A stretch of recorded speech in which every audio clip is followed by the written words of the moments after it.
sebelum lanjut ke materi, di sini ada tujuan pembelajaran. Yang pertama, tujuan pembelajarannya mampu menjelaskan konsep mobilitas talenta dan dampaknya pada akuisisi karyawan. Yang kedua yaitu menerapkan pendekatan efektif dalam akuisisi talenta. Yang ketiga yaitu memilih dan mengembangkan CEO yang tepat.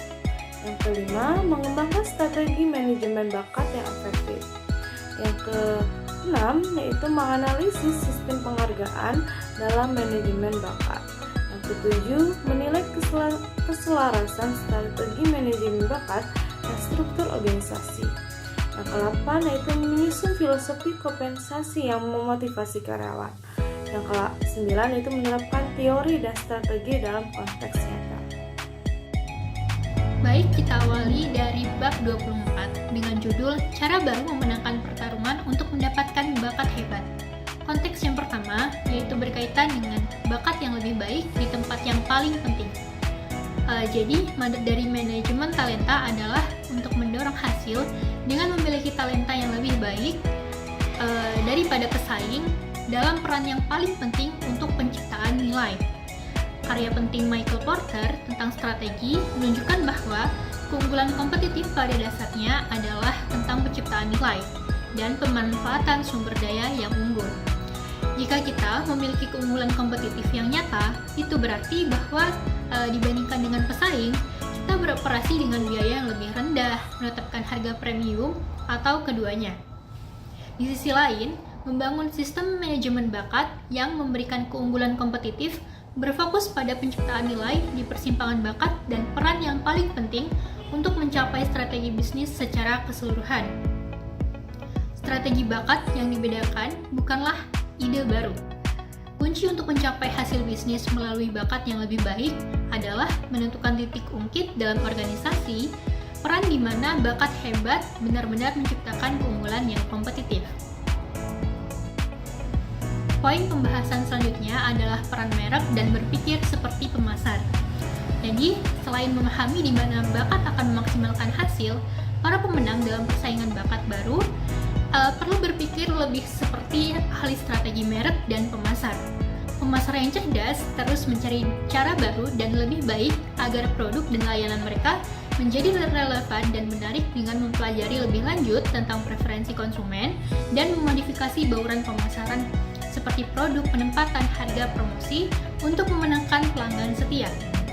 Mereka juga sangat menyadari bahwa merek dan reputasi mereka dibandingkan dengan pesaing mereka dan strategi serta pesan apa yang efektif untuk melepaskan konsumen dari pesaing demi produk atau layanan mereka. Selain itu, organisasi yang menarik bakat terbaik akan berhasil dengan menjalankan citra ketenagakerjaan berdasarkan 3 faktor utama, yaitu unik, menarik, dan berdasar. Mereka menciptakan daya tarik untuk menarik tipe orang yang mereka inginkan dan mengusir orang yang tidak mungkin cocok. Baik, materi selanjutnya yaitu Leading Practice in Building Successful Approach to Talent Acquisition, atau bahasa Indonesianya pendekatan terkemuka dalam membangun perusahaan yang sukses untuk akuisisi bakat. Akuisisi talenta bukan sekedar tentang merekrut karyawan baru, tapi juga tentang membangun strategi jangka panjang untuk memastikan organisasi memiliki tenaga kerja yang berkualitas. Di sini ada beberapa poin, saya akan membacakan satu persatu. Poin pertama yaitu bakat adalah pendorong utama keberhasilan organisasi. Tenaga kerja yang berkualitas adalah aset terbesar dalam suatu organisasi. Karyawan memiliki keterampilan, pengalaman, dan komitmen yang tinggi akan berkontribusi secara signifikan terhadap pertumbuhan dan inovasi dalam perusahaan. Yang kedua, perekrutan bakat sebagai kunci peningkatan organisasi. Merekrut talenta yang tepat tidak hanya berdampak pada produktivitas, tapi juga pada budaya perusahaan secara keseluruhan. Proses perekrutan yang baik akan membantu organisasi dalam meningkatkan kinerjanya. Poin ketiga yaitu inovasi berkelanjutan dalam strategi perekrutan. Dunia kerja terus berkembang, begitu pula cara organisasi merekrut dan mempertahankan talenta. Inovasi dalam perekrutan mencakup penggunaan teknologi dan rekrutmen seperti AI dan Big Data Analytics, penerapan rekrutmen berbasis kalian daripada sekedar melihat latar belakang akademis, dan penggunaan media sosial dan platform digital untuk menarik kandidat potensial. Yang keempat, investasi dalam perekrutan talenta. Akuisisi talenta tidak bisa dilakukan dengan setengah hati. Organisasi juga harus siap berinvestasi dalam berbagai aspek, yaitu investasi waktu, uang, dan sumber daya. Investasi yang tepat dalam perekrutan akan menghasilkan tenaga kerja yang lebih produktif, loyal, dan berkontribusi besar terhadap pertumbuhan organisasi. Selanjutnya ada teknik pengumpulan data perencanaan tenaga kerja. Poin 1 yaitu data perekrutan historis. Data perekrutan historis ini digunakan untuk menganalisis pola perekrutan sebelumnya. Dengan memahami tren masa lalu, organisasi dapat memperkirakan kebutuhan tenaga kerja di masa depan. Data ini mencakup seperti jumlah karyawan yang direkrut dalam beberapa tahun terakhir, lalu ada sumber perekrutan yang paling efektif, misalnya job portal, referensi karyawan, media sosial, dan lain-lain. Lalu waktu yang dibutuhkan untuk mengisi posisi tertentu, dan tingkat retensi dan penyebab utama dalam pergantian karyawan.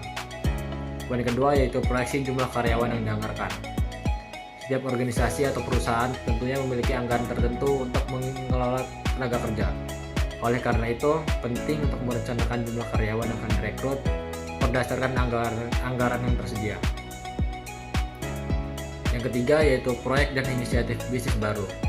Perusahaan yang terus berkembang seringkali meluncurkan proyek atau inisiatif bisnis baru. Ini memerlukan tenaga kerja dengan keterampilan yang sesuai untuk memastikan proyek berjalan dengan sukses. Dan dalam perencanaan tenaga kerja, organisasi juga harus mempertimbangkan yaitu keterampilan baru yang dibutuhkan untuk mendukung proyek tertentu, lalu kebutuhan untuk merekrut tenaga kerja baru atau melatih karyawan yang sudah ada. Lalu poin keempat ada referensi pasar kandidat eksternal. Selain melihat kebutuhan internal, organisasi juga harus mempertimbangkan tren di pasar kerja eksternal. Contohnya seperti ketersediaan kandidat dengan keterampilan tertentu di pasar kerja, lalu persaingan dengan perusahaan lain dalam merekrut talenta terbaik, dan perubahan dalam harapan kandidat terhadap lingkungan kerja, gaji, dan tunjangan. Baik, selanjutnya chapter 26. Chapter 26 ini akan membahas terkait dengan social recruiting atau perekrutan sosial. Without the best or the left. Ada berbagai pendekatan perekrutan dan pencarian yang secara umum disebut industri sebagai perekrutan sosial. Pendekatan yang pertama yaitu media sosial. Kemudian yang kedua, pendekatan terhadap perekrutan yang memanfaatkan data kandidat. Kemudian yang ketiga yaitu mengiklankan halaman karir di aliran Facebook kandidat ideal. Memiliki merek, perekrutan, atau pemberi kerja yang kuat di media sosial penting dalam dua hal. Yang pertama, menjadi nama yang dikenal dan dihormati oleh kandidat akan meningkatkan hasil yang didapatkan dari setiap aktivitas perekrutan yang dilakukan. Kemudian yang kedua, merek perekrutan yang kuat di media sosial dapat menjadi cara baru untuk menarik minat kandidat.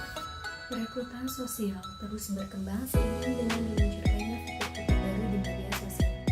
Peluang untuk bereksperimen dengan pendekatan baru dalam perekrutan pun semakin besar.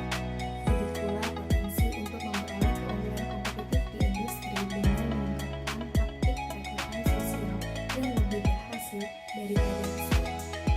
Ini merupakan alasan yang sangat bagus untuk mengkhususkan diri dalam bidang perekrutan sosial tertentu sehingga selaras dengan perkembangan di bidang perekrutan sosial yang paling menguntungkan perusahaan secara langsung. Namun, ini juga merupakan alasan yang bagus untuk selalu bereksperimen. Platform teknologi perekrutan baru terus menghadirkan pendekatan baru yang menarik untuk memasarkan. Tentu saja tidak semua akan berhasil, tetapi ketika mempertimbangkan berbagai pendekatan perekrutan baru yang memungkinkan, tidak diragukan lagi bahwa apa yang dimaksud dengan perekrutan sosial akan terus berkembang dengan kecepatan yang luar biasa. Selanjutnya yaitu chapter 27, yaitu tentang increasing your odds of success and picking the right CEO. Yang dimana memimpin sebuah organisasi hanya menjanjikan pertumbuhan yang lebih menantang karena model bisnis menghadapi ancaman yang meningkat di seluruh dunia. Dalam pemilihan CEO, Dewan Direksi melakukan pendekatan dengan cara 3 langkah atau disebut model WOS, yang dimana untuk mendorong kesuksesan. Baik, yang pertama yaitu membuat profil suksesi CEO, yang dimana terdiri dari 4 dimensi utama dalam meraih kesuksesan, yaitu pengalaman, kompetensi, sifat, dan pendorong. Tetapi dimensi-dimensi tersebut disesuaikan atau diperiksa kembali untuk konteks strategi bisnis spesifik yang dibutuhkan dalam mengungguli pesaing. Selanjutnya yang kedua yaitu penilaian kandidat dari pemeriksaan menjadi menggunakan MRI. Dalam pemilihan kandidat di organisasi masih banyak menggunakan seperti diskusi dialogis selama 15 menit dengan dokter mengenai medis.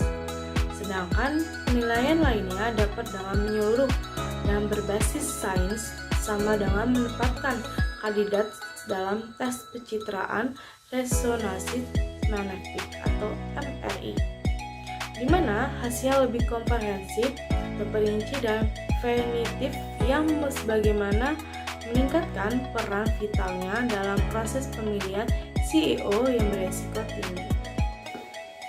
Yang ketiga yaitu menggunakan strategi yang lebih objektif dalam menimbang prospek orang dalam versus orang luar akan membuat keputusan CEO tidak lagi bergantung pada hasil dari proses seleksi yang ketat, andal, dan berirama.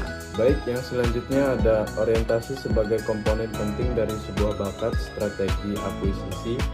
Orientasi adalah proses pengenalan dan penyesuaian karyawan baru dalam lingkungan kerja. Ini mencakup pemahaman tentang budaya perusahaan, nilai-nilai, dan harapan yang ada di tempat kerja. Lalu selanjutnya, mengapa orientasi itu penting? Yang pertama, mempercepat penyesuaian. Lalu yang kedua, meningkatkan retensi. Lalu yang ketiga, meningkatkan kinerja. Lalu apa saja strategi untuk orientasi yang efektif? Yang pertama itu ada rencana orientasi terstruktur, yang kedua ada mentorship, yang ketiga ada umpan balik dan evaluasi. Lalu di sini ada dampak terhadap akuisisi bakat. Yang pertama itu menjadi daya tarik perusahaan. Lalu yang kedua bisa meningkatkan kinerja karyawan. Lalu yang terakhir bisa mempercepat proses adaptasi. Baik, materi selanjutnya yaitu chapter 29. Using storytelling to make onboarding more inspiring and effective. Jadi kenapa sih melakukan orientasi yang tepat itu penting? Jadi pentingnya melakukan orientasi yang tepat tidak dilebih-lebihkan itu karena jika dilakukan dengan buruk, hal itu dapat menyebabkan antusiasme karyawan baru berubah menjadi penyesalan pembeli. Hal itu dikarenakan corak dan lintasan pengalaman karyawan dengan atasan mereka dan memainkan peran penting dalam kinerja dan keterlibatan karyawan. Banyak atasan melakukan pekerjaan yang biasa-biasa saja dalam melakukan orientasi karyawan baru. Beberapa penelitian menunjukkan bahwa karyawan baru dengan cepat memutuskan apakah mereka membuat pilihan yang tepat, terkadang dalam minggu pertama bekerja. Ini menunjukkan bahwa bagi karyawan baru, masa-masa itu tuh berlalu dengan sangat singkat, dengan tingkat keterlibatan menurun setelah 6 bulan. Hal ini menunjukkan ketidakefektifan yang hampir universal dari proses orientasi, dengan para pekerja yang menempatkan karyawan baru dalam lingkungan yang tidak menentu tanpa sedikit pun upaya yang dilakukan untuk membantu mereka merasa diterima atau mendapatkan apa yang mereka butuhkan dalam hal bimbingan, pelatihan, atau sumber daya untuk melatih keberhasilan. Pengalaman karyawan baru yang umum mengirimkan pesan tersirat, tahan diri dan belajarlah untuk memanfaatkan sebaik-baiknya. Karena meskipun program orientasi yang efektif mengandung banyak komponen, dalam chapter 29 ini akan membahas satu komponen dan berfokus pada penceritaan karena ini merupakan sarana yang sangat ampuh namun kurang dimanfaatkan untuk membuat orientasi lebih menginspirasi dan efektif, terutama komponen orientasi karyawan baru. Apa sih yang harus dicapai dalam onboarding? Jadi ada beberapa komponen. Yang pertama yaitu validasi. dan perkuat proporsi nilai karyawan dan merek perusahaan. Hal terakhir yang diinginkan karyawan baru mengalami pengalaman awal yang bertentangan dengan apa yang dijanjikan pada merek perusahaan. Proses orientasi harus memberikan pengalaman yang benar-benar sesuai dengan janji perusahaan atau kontrak perusahaan. Jika tidak, karyawan baru yang berbakat akan segera merasa menyesal karena menyadari bahwa kenyataan pengalaman kerja yang diberikan oleh perusahaan baru mereka jauh berbeda dari yang dijanjikan. Yang kedua yaitu komunikasi, dan tunjukkan bahwa perusahaan itu memenuhi faktor-faktor pendorong penting keterlibatan karyawan, terutama yang paling penting bagi talenta papan atas. Jadi berpikir dalam konteks faktor-faktor pendorong ini bisa membantu perusahaan menambahkan kedalaman dan ketepatan pada proses orientasi. Yang ketiga yaitu buat karyawan terbiasa dengan cepat sehingga mereka dapat memberikan nilai terbaik dengan cepat. Pada tingkat paling sederhana dan paling mendasar, orientasi yang efektif memungkinkan karyawan untuk mulai memberikan nilai secepat mungkin. Yang keempat yaitu persiapkan karyawan baru untuk meraih kesuksesan. Ketika karyawan mendapat pelatihan dan pendukungan yang dibutuhkan untuk menjadi efektif dan produktif secepat mungkin. Yang kelima yaitu jalinlah hubungan emosional dengan organisasi, visi, dan misinya. Ketika orientasi, terutama orientasi karyawan baru berpusat pada administrasi dengan sedikit perhatian pada gambaran besar, karyawan baru dengan cepat menerima pesan bahwa ini hanya pekerjaan dan bereaksi sesuai itu. Yang keenam, buat karyawan baru merasa diterima dan menjadi bagian dari komunitas. Dan yang terakhir, membudayakan karyawan baru agar organisasi dapat mempertahankan budaya positifnya. Diperlukan komunikasi berkelanjutan. Perancang program orientasi yang efektif menggambarkan pembudayaan sebagai salah satu dari 2 tujuan programnya. Yang selanjutnya yaitu mengapa bercerita. Menyertakan cerita dalam komunikasi dengan karyawan baru memungkinkan karyawan membuat proses orientasi dan khususnya program orientasi lebih menginspirasi, menarik, dan informatif. Berikut adalah beberapa alasan mengapa cerita merupakan sarana komunikasi yang ampuh dan mengapa cerita harus memainkan peran utama dalam proses orientasi.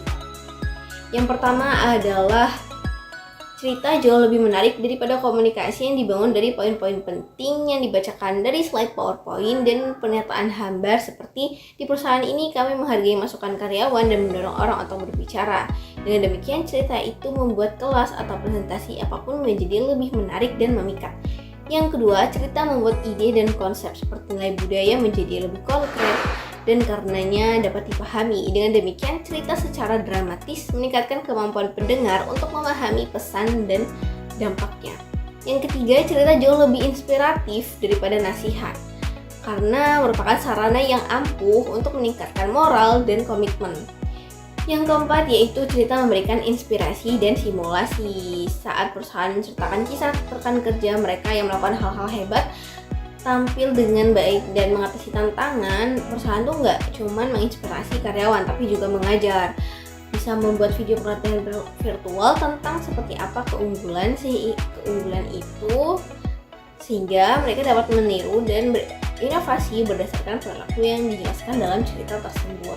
Yang kelima, cerita memudahkan untuk membagi pesan dengan orang lain. Cerita sangat membantu di tahap awal orientasi saat karyawan baru ditanyai tentang perusahaan tempat mereka bekerja dan seperti apa rasanya bekerja di perusahaan ini. Karena cerita jauh lebih mudah diingat daripada poin-poin atau pesan umum. Karyawan baru cenderung membagikannya dengan teman dan keluarga.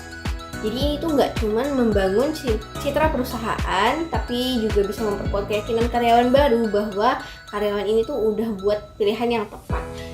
Dan yang terakhir, cerita lebih meyakinkan dan persuasif daripada komunikasi yang terbatas dan pesan-pesan yang dapat dibawa pulang, poin-poin penting dan juga konsep. Baik, selanjutnya akan dilanjutkan oleh rekan saya.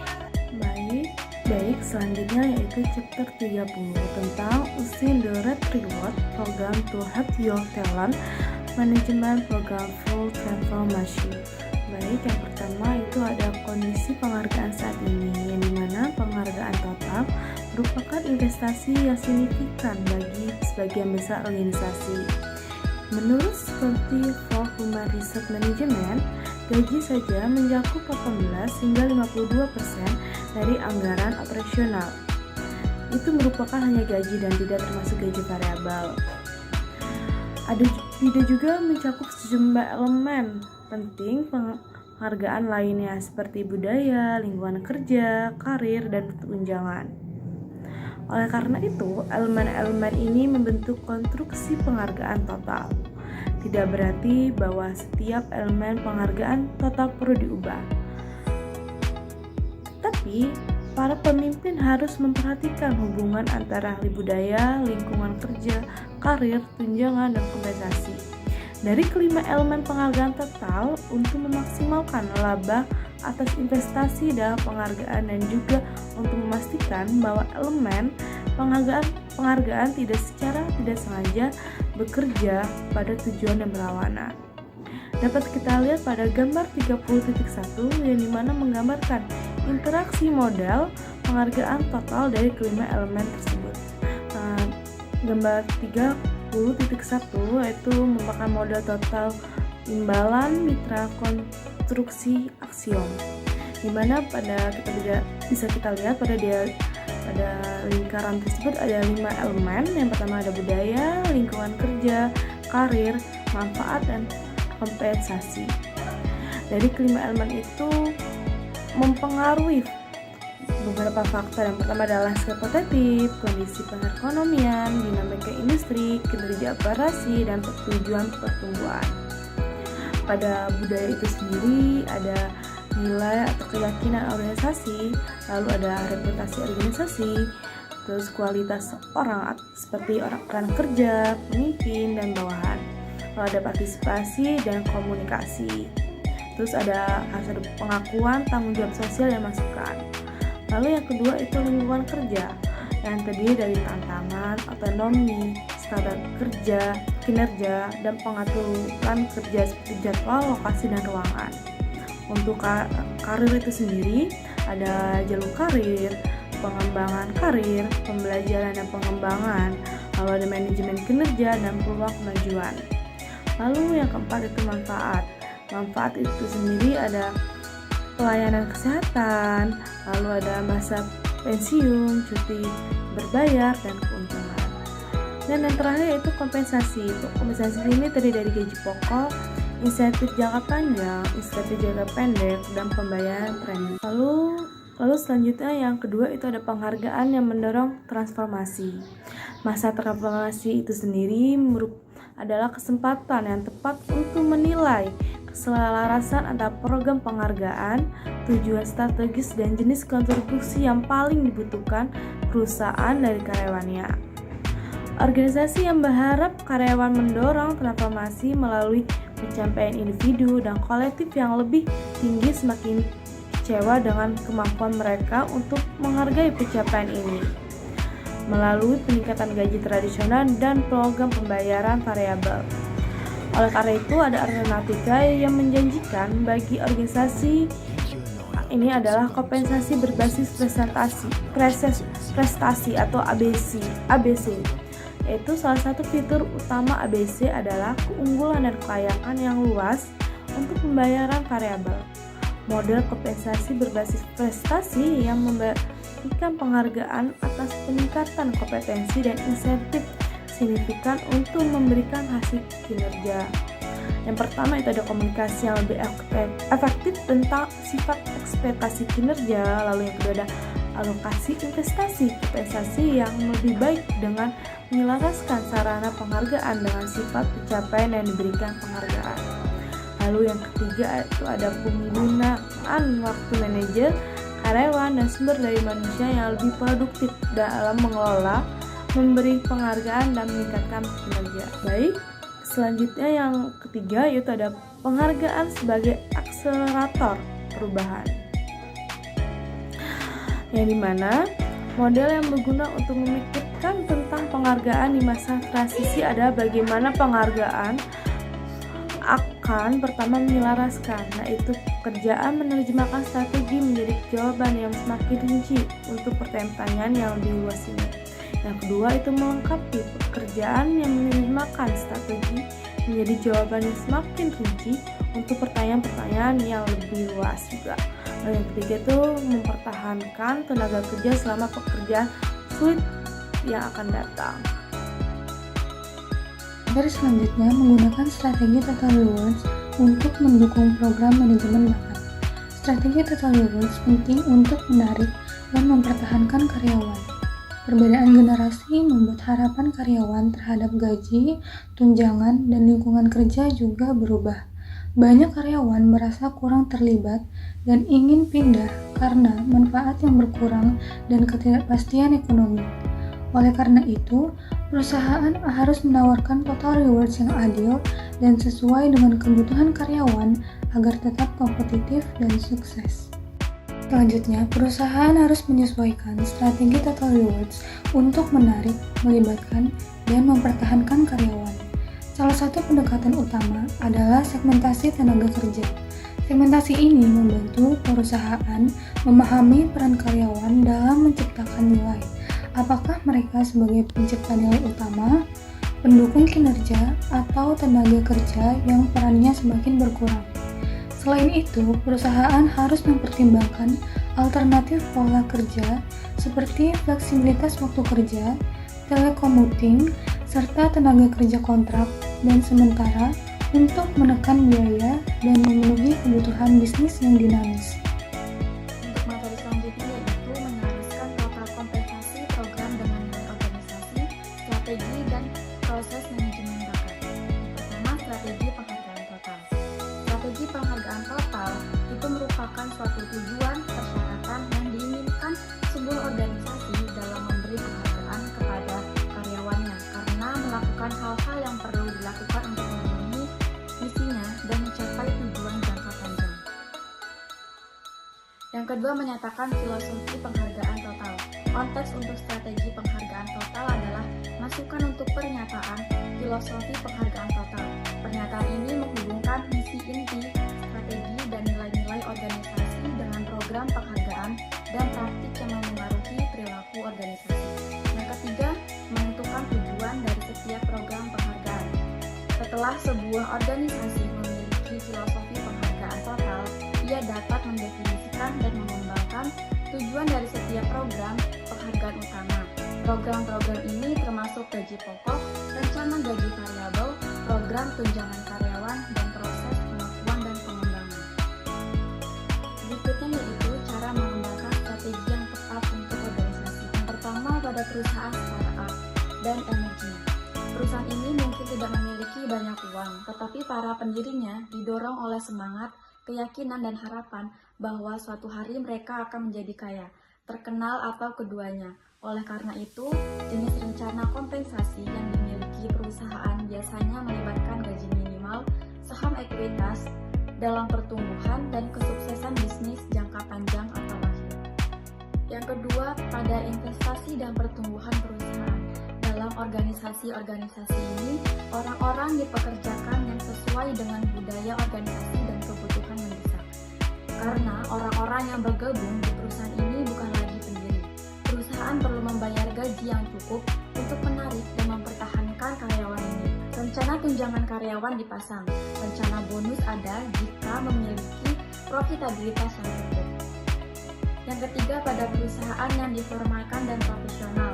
Organisasi yang menentukan jalur karir karena orang-orang ingin tahu apakah ada cukup kesempatan untuk tetap bersama perusahaan. Ada rencana bonus yang berbasis perusahaan dan individu. Rencana ekuitas yang mungkin telah diberikan kepada semua orang, sekarang terbatas pada mereka yang benar-benar membuat perbedaan pada nilai jangka panjang perusahaan. Yang keempat, diversifikasi dan konsolidasi perusahaan. Di sini, sistem penghargaan sering berubah dan beradaptasi dengan lingkungan bisnis yang berubah. Beberapa program tetap terpusat atau mempertahankan fondasi umum, yaitu skala ekonomi, penghematan biaya, persyaratan budaya, peraturan hukum, dan untuk mempertahankan hubungan dengan perusahaan induk. Yang kelima, merevitalisasi dan memperbarui perusahaan. Pada tahap ini, sulit untuk menjelaskan arah dari total program penghargaan. Itu tergantung pada perjalanan dan strategi yang dikejar perusahaan. Perusahaan akan menggunakan beberapa pengalaman dengan program yang berhasil untuknya di masa lalu, serta mengembangkan yang baru yang diperlukan untuk model organisasi baru. Itu harus menggunakan pengetahuan ini dan prinsip-prinsip ini untuk membentuk kembali hubungan kerja. Selanjutnya, strategi penghargaan yang baik, mempertimbangkan persyaratan tenaga kerja, memahami kebutuhan dan aspirasi tenaga kerja saat ini sangatlah penting untuk pengembangan serangkaian program dan layanan yang bermakna bagi individu. Akibatnya, rencana kepegawaian dan profil tenaga kerja itu harus membentuk desain dan komunikasi strategi penghargaan. Seperti yang dinyatakan sebelumnya, penghargaan adalah sesuatu yang dianggap bermakna oleh seseorang untuk melakukan sesuatu yang diinginkan organisasi. Ini berarti bahwa karyawan adalah orang-orang yang menentukan nilai hadiah, bukan eksekutif atau manajer. Kemudian yang selanjutnya, strategi manajemen talenta melalui kompensasi. Yaitu yang pertama, pendekatan analitik. Menggunakan pendekatan analitik dalam manajemen talenta memungkinkan organisasi untuk mengidentifikasi pola dan hubungan antar kinerja individu dan imbalan yang diberikan. Kemudian yang selanjutnya, fleksibilitas imbalan. Fleksibilitas dalam imbalan sangat penting untuk menarik dan mempertahankan talenta berkualitas dengan menyesuaikan paket kompensasi sesuai dengan kebutuhan dan preferensi individu. Perusahaan dapat menciptakan lingkungan kerja yang lebih inklusif dan responsif. Kemudian yang selanjutnya ada transparansi. Transparansi dalam pengambilan keputusan gaji merupakan elemen kunci untuk membangun kepercayaan di antara karyawan. Ini sangat relevan dalam konteks kesenjangan gender dan etnis, di mana memberikan informasi yang jelas tentang kriteria penentuan gaji dapat membantu mengurangi diskriminasi. Kemudian yang selanjutnya, pembelajaran dari olahraga. Mengadopsi praktik terbaik dari dunia olahraga dalam manajemen talenta dapat memberikan wawasan berharga. Di dunia olahraga, manajemen talenta sering melibatkan pengembangan berkelanjutan dari akademi hingga tim utama. Kemudian yang selanjutnya, penyesuaian imbalan. Penyesuaian kompensasi berdasarkan kontribusi individu adalah cara untuk memastikan bahwa karyawan yang menunjukkan kinerja luar biasa diakui dan dihargai secara proporsional. Selanjutnya ada chapter 34. Di chapter 34 ini ada 3 poin utama yang akan dibahas. Yang pertama yaitu filosofi kompensasi harus strategis dan selaras dengan tujuan bisnis. Dikarenakan filosofi kompensasi bukan sekedar kebijakan gaji, tetapi merupakan alat strategis yang mendukung pertumbuhan bisnis, motivasi karyawan, serta daya saing perusahaan. Kompensasi harus dirancang untuk menarik, mempertahankan, memotivasi, dan mengembangkan talenta terbaik guna memastikan keberlanjutan bisnis. Penyelarasan dengan strategi bisnis mencakup insentif berbasis kinerja, jangka pendek dan jangka panjang, yang mendorong eksekutif dan karyawan untuk mencapai target perusahaan. Dan yang poin kedua yaitu perbandingan dengan pasar dan kompetitor menentukan daya saing kompensasi.